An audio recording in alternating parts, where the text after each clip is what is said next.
Well, this was an interesting mix. For one thing, 5 of the 6 songs were recorded from 1966 to 1968, which has an interesting aspect all to itself.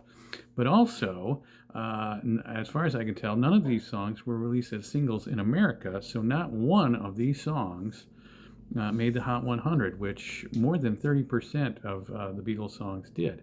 So anyway, let's get into it.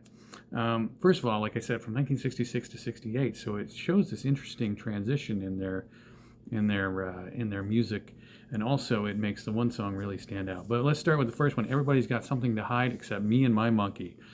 This is one of those songs from the White Album that I think kind of foreshadows heavy metal, not intentionally, of course, because the Beatles didn't know that was coming, but it definitely has a bit of a metal aesthetic to it. Kind of a fun song, and again, one of those that I'm not sure would make my cut if I shrunk the White Album down to a single record, but what have you. Now, the one song recorded out of that time frame was Everybody's Trying to Be My Baby, which was made famous by Carl Perkins, but was actually first recorded in the 1930s by a guy named Rex Griffin. So a cover of a cover. The Beatles definitely learned it from Carl Perkins, George Harrison on lead.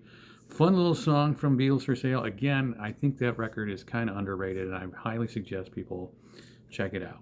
Then we have one from Sgt. Pepper, a song that people tend not to know because they don't really know the songs from Sgt. Pepper. Fixing a Hole is just a really fun song, a fun, interesting song. I remember Paul McCartney talking a bit about it in an interview where he was talking about living alone and inviting somebody into his house who claimed he was Jesus, and it helped inspire this song.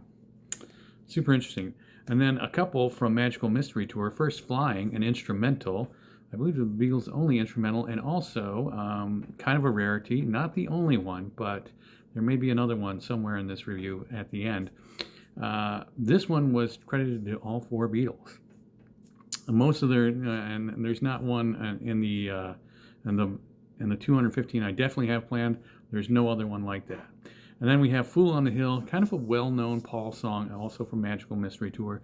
A nice little song, kind of melancholy, but really pretty good, and definitely worth checking out. The Magical Mystery Tour was a pretty good record.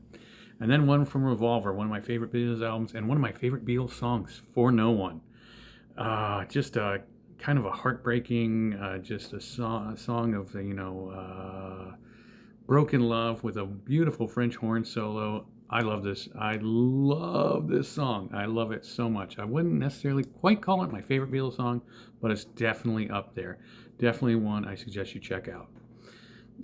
Again, this was a fun little part. Very interesting to see sort of the transition in just this handful of songs.